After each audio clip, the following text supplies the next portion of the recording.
Hello friends, in this video we will see the touch command. So touch command have two functionalities.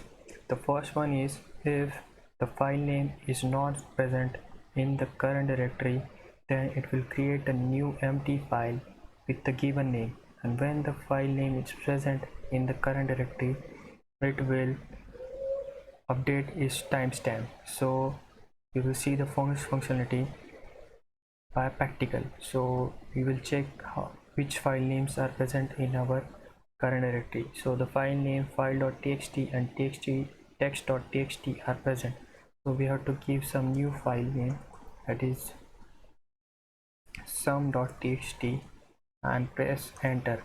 So after giving this command, we will check if the file is created or not. So here you will see sum.txt is created, and we can check if it is empty or not by two ways, that is by giving ls-l will show all the information about the file.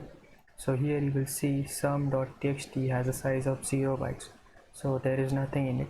You can check it by another method, that is opening it with an editor. So I will use Vim editor to show you that it is empty file, that is there is no content in the file we have created. So you will see the another functionality of the touch command, that is updating the timestamp of the file. So notice here the timestamp of the file.txt file is 14 o'clock and 7 minutes. This is the time when it was modified the last time. So as the same, the sum.txt has a timestamp of 14 o'clock and 18 minutes. So this was the time we have created it, and the current system time is 2 o'clock and 20 minutes.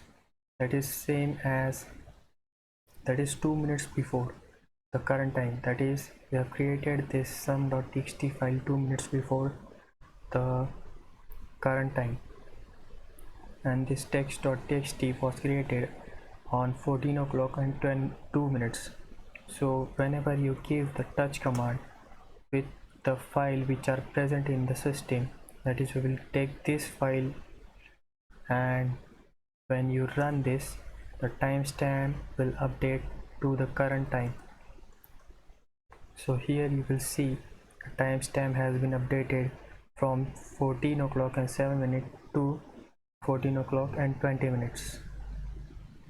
So this is the basic touch command functionality. You can find more functionalities in the man page, and you can read the man page and you can try on your own. So this is the end of touch command. So in the next video I will be explaining you the cat command. So thank you for watching, and please subscribe for more videos.